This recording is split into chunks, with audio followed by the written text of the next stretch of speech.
Crisis Radio. So once again, go to actindependent.org on the internet and get this intervention leaflet.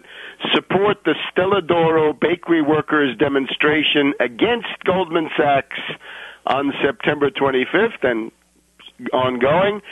Call for a 1% Tobin tax on the Wall Street derivatives monsters. That's the Act Independent intervention leaflet. And generally, go to actindependent.org and also check at tarpley.net to find intervention papers, because we put them out. We give you a program so that you can get some content into the agitation, substance, program, content. That's what is lacking. Lots of militancy out there, but it's got to have goals, and they've got to be intelligible. Now, this is the first anniversary of the crisis. You'll remember it was on Friday, September 12th, that we had this nefarious meeting at the New York Fed with Paulson, with Geithner, with Blankfein of Goldman Sachs, with Diamond of J.P. Morgan, Lewis of Bank of America, Mack of Morgan Stanley, Thane of Merrill Lynch, the heads of Bank of New York Mellon with their $25 trillion of assets under management, the largest custodial bank, and the back office, indeed, of the TARP, the people from Wells Fargo and so forth. At that point, there was still Wachovia, but they were about to be gobbled up. And naturally, this then went through the weekend, and you'll remember that on that fateful Sunday, September 14th, it was Barclays Bank that played the treacherous role of pretending to be a buyer for Lehman Brothers and focusing the attention of the meeting on them, and then using the deus ex machina of British regulators. British regulators, this is a joke, contradiction in terms, oxymoron. The regulatory regime of Britain is tenuous to the point of being non-existent.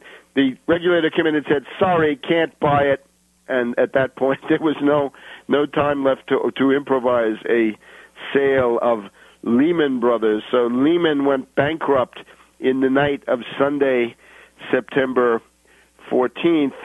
On the morning of Monday, September 15th, the Fed went wild with essentially plunge protection team operations. The Fed began flooding the system with liquidity.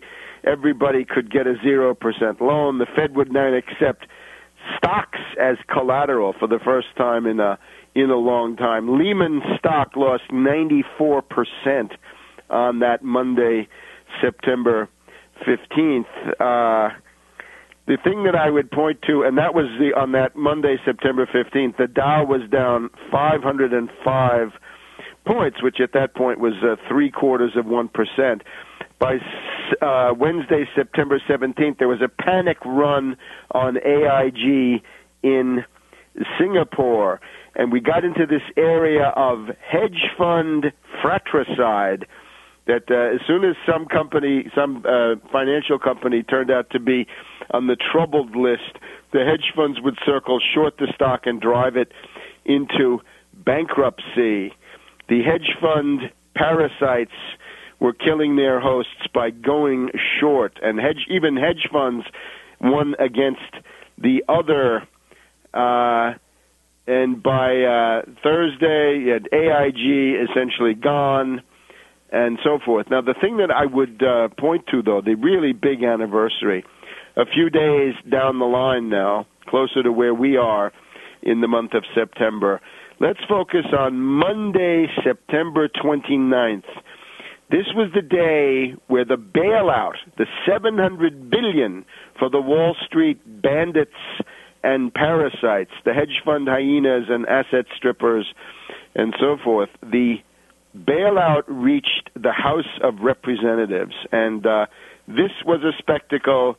If you've seen this, you've seen something important about the United States, that the House of Representatives voted no to that bailout by a vote of 228 to 205. The bailout was defeated on the first vote in the House, and accompanying that, the Dow took a dive of 777 points.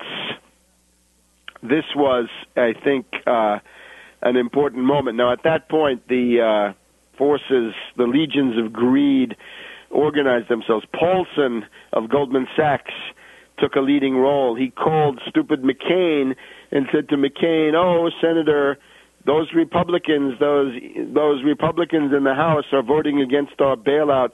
You've got to suspend your campaign, come back to Washington, D.C., and begin to arm twist those House Republicans in particular so that they vote for the bailout," by now called the TARP, Troubled Assets Relief Program. This, by the way, remember, at the beginning was supposed to be to buy derivatives, to go out and buy up derivatives. The big problem, of course, is $700 billion is a lot of money, but there were already 1 quadrillion derivatives, give or take a few hundred million, in the U.S.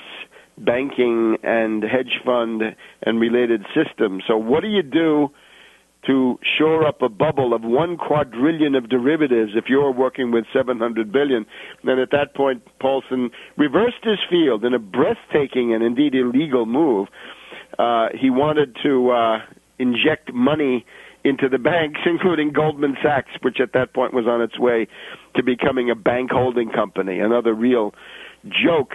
The Fed, of course, pumping cash into the system as fast as they possibly could, right? They were buying every federal bond, right, every Treasury security they could get their hands on. So more and more money sloshed out into the system. They were using the discount window. They were using the open market operations and so forth. And, of course, then there was this the role of McCain, which we've said, but then the role of Obama, which was to strong-arm, in particular, the Black Caucus in the House and other left-wing or self-styled progressive Democrats in the House who had voted against the bailout. And this was where Obama essentially organized the majority. He did his part, just like stupid McCain.